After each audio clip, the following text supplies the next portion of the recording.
जय हिंद, नमस्कार। मैं मोहन पाठक और आज हम बात करने वाले हैं देश के प्रधानमंत्री के अंतर्गत भारत के 13वें प्रधानमंत्री। आपको पता है कि पूरे 1947 साल से 2024 के बीच के कार्यकाल में अभी तक सिर्फ 14 लोग ऐसे हैं जिन्हें देश के प्रधानमंत्री बनने का गौरव प्राप्त है। आज उसी कड़ी में हम जानेंगे देश के 13वें प्रधानमंत्री मनमोहन सिंह के बारे में। मनमोहन सिंह जब प्रधानमंत्री बनते हैं तो उन्हें राजीव गांधी ने किस प्रकार से जोकर शब्द से संबोधित किया था, साथ ही साथ सोनिया गांधी को उनके ही बच्चों ने क्यों डांटा और उनसे नाराज हो गए कि आप प्रधानमंत्री क्यों नहीं बन रही हैं, तो सब कुछ जानेंगे डिटेल में। और आपको पता है कि मनमोहन सिंह जी एक बहुत ही बड़े अर्थशास्त्री के रूप में थे जिन्होंने भारत की इकॉनमी को डूबने से बचाई थी। तो देश के प्रधानमंत्री में आज समर्पित है मनमोहन सिंह जी के लिए ये किस्सा। आइए जानते हैं कि मनमोहन सिंह जी कैसे देश के प्रधानमंत्री के तौर पर चुने जाते हैं, क्योंकि ये इनको खुद ही नहीं पता था, क्योंकि ये पॉलिटिक्स में थे ही नहीं। राजीव गांधी के प्रधानमंत्री काल का किस्सा है। 1985 से 1990 की पंचवर्षीय योजना के लिए एक मीटिंग रखी गई थी। उस वक्त योजना आयोग के उपाध्यक्ष मनमोहन सिंह ने एक प्रेजेंटेशन दिया। उनका फोकस गांव और गरीब थे, जबकि राजीव गांधी का विजन शहरी डेवलपमेंट था। वो बड़े बड़े हाईवे, मॉल, अस्पताल चाहते थे। और वहीं मनमोहन सिंह जी के विकास क्षेत्र में गांव देहात के लोगों को, गरीब लोगों को ध्यान में रखकर उनकी योजनाएं बनाई गई थी। प्रेजेंटेशन के बाद राजीव गांधी भड़क जाते हैं। उन्होंने सबके सामने ही मनमोहन सिंह को डांटना शुरू किया तो मनमोहन सिंह कहीं ना कहीं उनको शर्मिंदगी महसूस होनी शुरू हो गई। अगले ही दिन पत्रकारों ने जब राजीव से योजना आयोग के बारे में पूछा तो राजीव ने कहा कि वो जोकरों का समूह है। पूर्व केंद्रीय गृह सचिव सीजी सुमैया उस समय योजना आयोग के सदस्य थे। अपनी biography the honest always stand alone में लिखते हैं, मैं मनमोहन के साथ ही बैठा था। अपमान के बाद उन्होंने योजना आयोग के उपाध्यक्ष पद से इस्तीफा देने का मन बना लिया था। मैंने कहा कि आप जल्दबाजी में इस्तीफा देंगे तो देश का नुकसान होगा। अपमान का घूंट पीकर भी मनमोहन सिंह पद पर बने रहे। करीब 2 दशक बाद जब कांग्रेस अध्यक्ष सोनिया गांधी को पीएम नाम की तलाश थी तो उनको वही मनमोहन सिंह नाम दिखाई पड़ा और उनको चुन लिया गया। 2004 में अटल बिहारी सरकार साइनिंग इंडिया के नारे के साथ चुनाव में उतरी।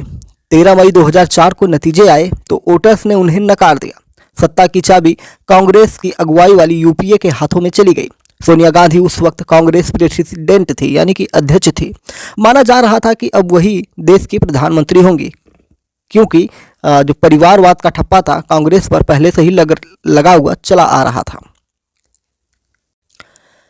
लेकिन ऐसा कुछ नहीं हुआ। बीजेपी की फायर ब्रांड नेता सुषमा स्वराज ने ऐलान किया था कि सोनिया पीएम बनती हैं तो वो मुंडन कराएंगी और सांसद पद से इस्तीफा दे देंगे। एक बड़ा ऐलान था। इन सबके बीच 15 मई को सोनिया को संसदीय दल का नेता चुन लिया गया, लेकिन प्रधानमंत्री के नाम पर तस्वीर साफ नहीं हो रही थी। सोनिया गांधी का विरोध इसलिए किया जाता था कि सोनिया गांधी भारत के नहीं थे। देश में पीएम कौन होगा, इस अनिश्चितता को लेकर शेयर बाजार में 17 मई 2004 को 4283 पॉइंट की बड़ी गिरावट दर्ज की गई थी, क्योंकि देश का प्रधानमंत्री तय नहीं हो पाया था। विपक्ष लगातार इस बात को उछाल रहा था कि 100 करोड़ की आबादी वाले देश में एक विदेशी महिला प्रधानमंत्री बनने जा रही है और इसका हम विरोध करेंगे। और सुषमा स्वराज ने तो मुंडन करवाने की कसम खा ही ली थी। यूपीए सरकार में विदेश मंत्री रहे नटवर सिंह की अपनी किताब one life in not enough में लिखते हैं, उस समय गांधी परिवार सपोपेश में था। राहुल ने अपनी मां से कहा कि वो पीएम नहीं बनेंगे। राहुल अपनी मां को रोकने के लिए कुछ भी करने को तैयार थे, क्योंकि वो चाहते थे कि उनकी मां प्रधानमंत्री बने कि नहीं बने, इसमें दोनों में संशय था, क्योंकि पिछले 2 परिवारों के सदस्यों को खोने का डर था। दोनों माँ बेटे के बीच ऊंची आवाज में बातें हो रही थी। राहुल को डर था कि मां प्रधानमंत्री बनी तो उन्हें भी दादी और पिता की तरह मार दिया जाएगा। नटवर अपने पुस्तक में लिखते हैं कि राहुल बेहद गुस्से में थे। उस वक्त मैं, मनमोहन सिंह और प्रियंका वहीं पर खड़े थे। बात तब बढ़ गई जब राहुल ने कहा कि मां, मैं आपको 24 घंटे का टाइम दे रहा हूं, आप तय कर लीजिए क्या करना है। आंसुओं से भरी सोनिया गांधी के लिए यह असंभव था कि राहुल की बात को वो दरकिनार कर दें, क्योंकि प्रधानमंत्री का पद और एक तरफ बेटा।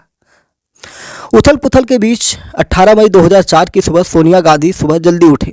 राहुल और प्रियंका के साथ चुपचाप घर से बाहर निकल गई। सोनिया गांधी की कार राजीव गांधी की समाधि पहुंची। तीनों थोड़ी देर तक समाधि के सामने बैठे रहे। उसी शाम 7 बजे संसद के सेंट्रल हॉल में कांग्रेस सांसदों की बैठक हुई।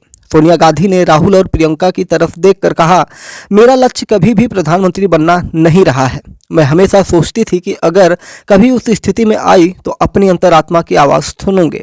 आज वह आवाज़ कहती है कि मैं पूरी विनम्रता के साथ ये पद स्वीकार न करूं। सोनिया गांधी के पीएम न बनने का फैसला सुनते ही सांसदों में हलचल मच गई और जीभ लपलपाने वाले सामने आकर खड़े हो गए। हर कोई प्रधानमंत्री बनने की लाइन में खड़ा हो चुका था। मणिशंकर अय्यर ने लगभग चीखते हुए कहा कि लोगों की अंतरात्मा की आवाज़ कहती है कि आपको ही प्रधानमंत्री बनना चाहिए। 2 घंटे तक चुने हुए सांसदों ने सोनिया गांधी को प्रधानमंत्री बनने के लिए राजी करने की कोशिश की, लेकिन सोनिया गांधी नहीं मानी। यूपी के एक सांसद ने कहा, मैडम आपने वो मिसाल कायम की है जैसा पहले महात्मा गांधी ने की है। आज़ादी के बाद जब देश में पहली बार सरकार बनी तो गांधी जी ने भी सरकार में शामिल होने से मना कर दिया था। तब गांधी जी के पास नेहरू थे, अब कोई नेहरू यहाँ पर दिखाई नहीं पड़ रहा है। ये सांसद नहीं जानते थे कि सोनिया के पास भले ही नेहरू न हो, लेकिन एक तुरूप का इक्का जरूर था जिसका जिक्र सोनिया ने अभी तक नहीं किया था। इस पूरे घटनाक्रम के दौरान मनमोहन सिंह हमेशा सोनिया गांधी के आसपास थे। आखिरकार कांग्रेस संसदीय दल की बैठक में प्रधानमंत्री पद के लिए मनमोहन सिंह के नाम का ऐलान कर दिया गया। पूर्व राष्ट्रपति एपीजे अब्दुल कलाम ने अपने संस्मरणों की किताब turning points a journey through challenges में लिखा है कि यूपीए की जीत के बाद राष्ट्रपति भवन ने सोनिया गांधी को प्रधानमंत्री बनाने से संबंधित चिट्ठी भी तैयार कर ली थी, लेकिन जब सोनिया गांधी उनसे मिली और डॉक्टर मनमोहन सिंह का नाम आगे किया तो वह चकित रह गए थे। बाद में दोबारा चिट्ठी तैयार करनी पड़ी थी। प्रधानमंत्री मनमोहन सिंह के ऑफिस में एम.के. नारायणन जैसे सीनियर अफसरों को नियुक्त किया गया, जिनकी वफादारी मनमोहन से ज़्यादा सोनिया गांधी के प्रति थी।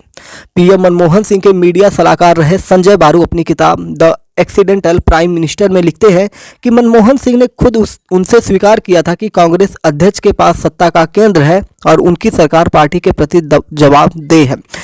संजय बारू के नाम पर एक फिल्म भी बनी थी, द एक्सीडेंटल प्राइम मिनिस्टर। उस फिल्म को अगर आप देखेंगे तो आपको प्रधानमंत्री मनमोहन सिंह जी के पूरे कार्यकाल का वर्णन उसमें एक तरह से आपको चलचित्र के माध्यम से दिखाई पड़ेगा। उसमें किस प्रकार से मनमोहन सिंह ने अपनी सरकार चलाई, किस प्रकार से उन्हें बाहर से कंट्रोल भी करने की कोशिश की जा रही थी, और बहुत सारे ऐसे मौके आए जब मनमोहन सिंह ने कहीं ना कहीं अपने मन से काम किया और जो देश के हित में था।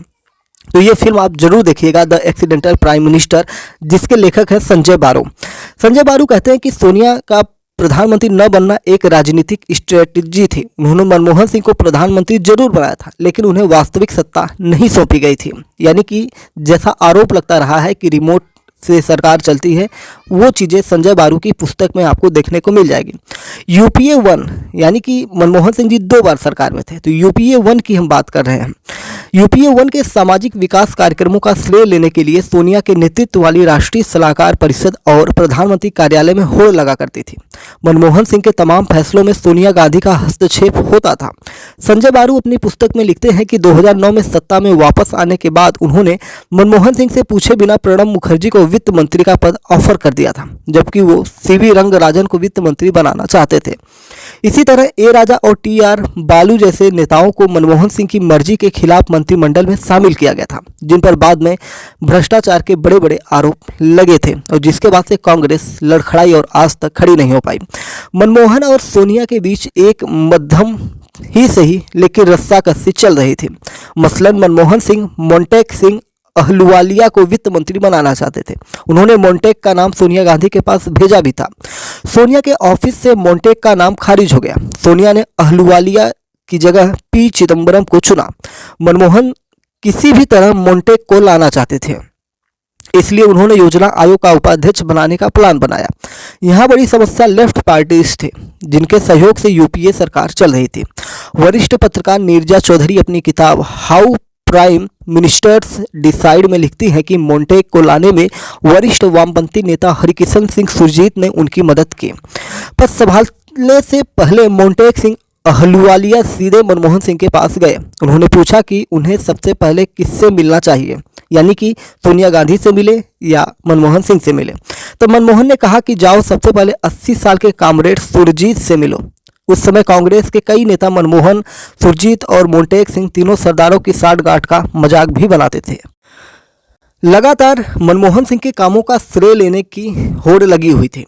ऐसे ही एक वाकया निकल के आता है। 26 सितंबर 2007 की बात है।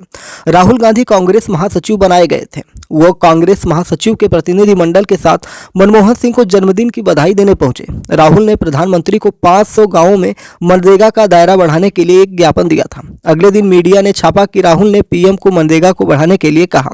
संजय बारू अपनी किताब में लिखते हैं, मैंने मजाक में अपने एक करीबी पत्रकार को एसएमएस किया कि यह घोषणा पीएम की तरफ से जन्मदिन का तोहफा है। यह संदेश कांग्रेस के शीर्ष नेतृत्व तक पहुंचा तो मामला बिगड़ गया। संजय बारू लिखते हैं, मनमोहन ने मुझसे पूछा, आपने वो मैसेज क्यों भेजा? मैंने कहा, सर मनरेगा को बढ़ाने का श्रेय आपको जाता है। मनमोहन ने गुस्से में कहा, मैं कोई श्रेय नहीं लेना चाहता, मैं सिर्फ अपना काम कर रहा हूं, मुझे किसी तरह का कोई मीडिया प्रोजेक्शन नहीं चाहिए। 2006 की बात है। मनमोहन सिंह ने वाशिंगटन में यूएसए के राष्ट्रपति जॉर्ज डब्ल्यू बुश से मुलाकात की। यह मामला था परमाणु डील को लेकर। क्या था मामला? इसी से जुड़ा हुआ है। दोनों न्यूक्लियर डील पर दस्तखत किए।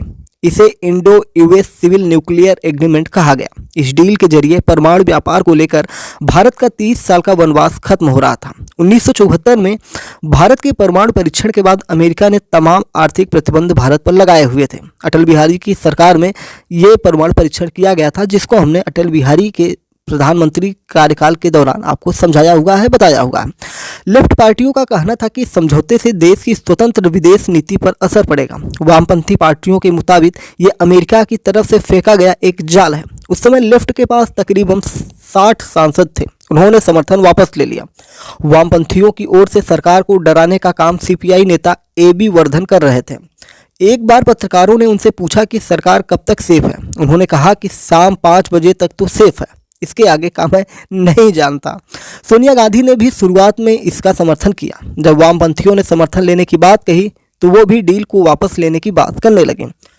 सरकार को सदन में विश्वास मत से गुजरना पड़ा। मनमोहन ने अटल बिहारी वाजपेयी को राजनीति का विश्व बताते हुए अंतरात्मा की आवाज पर समर्थन मांगा। वाजपेयी ने कुछ कहा तो नहीं, लेकिन मुस्कुरा दिए। हालांकि मनमोहन सिंह की सरकार ने सपा नेता अमर सिंह की मदद से 19 वोटों से यह विश्वास मत जीत लिया। पूर्व राष्ट्रपति बराक ओबामा अमेरिका के अपने राजनीतिक सफर पर किताब लिखे थे। उनकी किताब का नाम है अ प्रॉमिस्ड लैंड। इसमें उन्होंने लिखा था, नवंबर 2010 की भारत यात्रा के बारे में करीब 1400 शब्दों में कुछ चीज़ें लिखी गई थी। उस वक्त मनमोहन सिंह भारत के प्रधानमंत्री थे। ओबामा ने लिखा, डॉक्टर मनमोहन सिंह का प्रधानमंत्री के रूप में चुनाव देश की प्रगति की दिशा में हुआ एक प्रयास था, लेकिन सच है कि वह अपनी लोकप्रियता की वजह से प्रधानमंत्री नहीं बने, बल्कि उनको सोनिया गांधी ने प्रधानमंत्री बनाया है। ओबामा लिखते हैं, मनमोहन सिंह एक ऐसे बुजुर्ग सिख नेता थे जिनका कोई राष्ट्रीय राजनीतिक आधार नहीं था। ऐसे नेता से उन्हें अपने 40 वर्षीय बेटे राहुल के लिए कोई सियासी खतरा नहीं दिखा, क्योंकि तब वो उन्हें बड़ी भूमिका के लिए तैयार कर रही थी। ओबामा लिखते हैं, नवंबर की उस रात मनमोहन सिंह का घर छोड़ते हुए सोच रहा था कि 78 साल के प्रधानमंत्री जब अपनी जिम्मेदारी से अलग होंगे तो क्या होगा। क्या मसाल कामयाबी के साथ राहुल गांधी तक पहुंच जाएगी? उनकी मां ने जो नियति तय की है वो पूरी होगी? खैर, आज तक तो वो पूरी नहीं हुई, क्योंकि मनमोहन सिंह का कार्यकाल दूसरा पूरा होते होते देश को एक नया प्रधानमंत्री का दावेदार मिला, जो वाराणसी संसदीय क्षेत्र से चुनाव लड़े, प्रधानमंत्री नरेंद्र मोदी। तो देश के 14वें प्रधानमंत्री के रूप में नरेंद्र मोदी प्रधानमंत्री बनते हैं, और उनका प्रधानमंत्री बनना भी इतना आसान नहीं था, क्योंकि आडवाणी का जो रथ यात्रा थी उसके आगे नरेंद्र मोदी की विजय यात्रा इतनी आसान नहीं थी। तो अगली कड़ी में हम जानेंगे देश के 14वें प्रधानमंत्री के बारे में, प्रधानमंत्री नरेंद्र मोदी, जो प्रधानमंत्री मनमोहन सिंह के बाद प्रधानमंत्री पद पर आते हैं, और वो भी लगातार दूसरा कार्यकाल पूरा करने वाले हैं और तीसरे कार्यकाल की तैयारी में जुटे हुए हैं, जिसका रिजल्ट आना बाकी है। तो चलिए, आज हमने जाना प्रधानमंत्री मनमोहन सिंह जी के प्रधानमंत्री बनने का जो कारवां था, जो कहानी थी, जिसमें हमने सोनिया गांधी की उस एक तरह से कूटनीति की बात की, जिसमें वो चाहती थी कि इनके बाद राहुल गांधी प्रधानमंत्री बने, लेकिन उनका ये सपना पूरा नहीं हो सका, और भविष्य में होगा या नहीं होगा ये भी हमें नहीं पता, ये तो भविष्य पर ही छोड़ दिया जाता है। खैर, मिलेंगे जल्द ही अगले एपिसोड के साथ। चैनल पर नए हैं तो MPS हिंदी को सब्सक्राइब करके डेली करंट अफेयर्स और न्यूज एनालिसिस के लिए हमारे साथ जुड़ जाइए।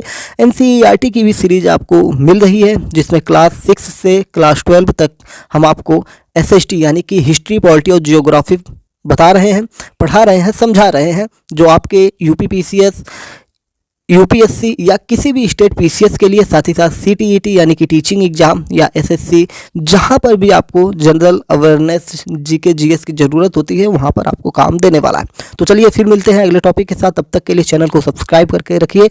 जय हिंद, नमस्कार, भारत माता की जय।